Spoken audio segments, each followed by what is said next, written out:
ये हम डिवाइड के क्वेश्चंस कर रहे हैं। सबसे पहले है हमारे पास 3p + 4q, जिसको हम डिवाइड कर रहे हैं इस नंबर से।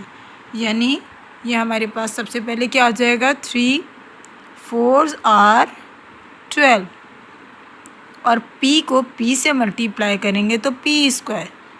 हमें ये नंबर लेके आना होता है जो इसको कैंसिल कर दे, यानी इस नंबर को कैंसिल करने के लिए हमने मल्टीप्लिकेशन की। ये दोनों प्लस की साइन है, इसके नीचे लगा माइनस और यहाँ लाइन ड्रॉ कर ली।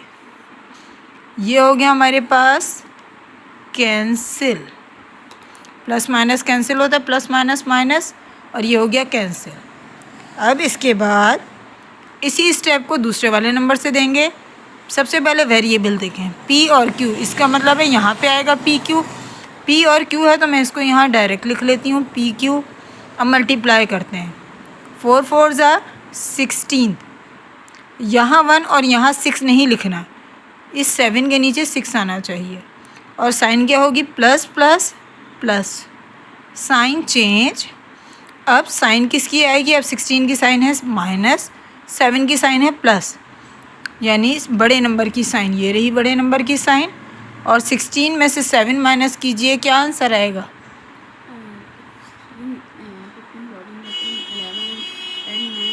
8।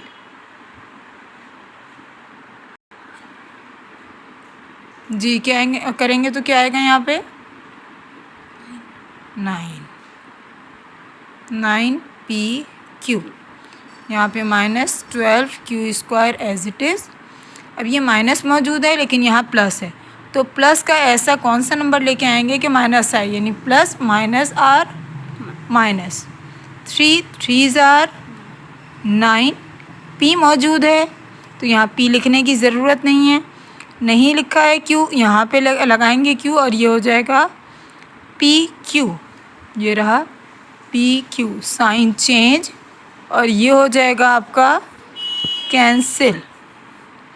अच्छा, अब हम इस नंबर से मल्टीप्लाई करते हैं, यानी इसी नंबर को दूसरे नंबर से, यानी p और q। अच्छा, अब देखें आप यहाँ पे q और q है, तो q और q कितना हो जाएगा, q²। ये रहा q², प्लस माइनस माइनस, और 4 3s are 12, साइन चेंज, और यहाँ पे भी क्या हो जाएगा, कैंसिल।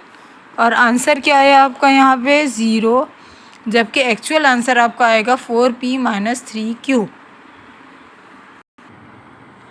अब अगर हम रेफ़र करना चाह रहे हैं, इस नंबर को इन दोनों से मल्टीप्लाई करेंगे तो ये आंसर आएगा जो कि फर्स्ट स्टेप में है। इसी तरह सेकंड नंबर को हमने इन दोनों से फिर मल्टीप्लाई किया, ये रहा, और ये इसके साथ मल्टीप्लाई होकर ये आंसर है। ये आ जाएगा सेकंड स्टेप में। इस तरह से हमारा ये क्वेश्चन सॉल्व हो जाएगा। अब नेक्स्ट क्वेश्चन है y² - 12 - 2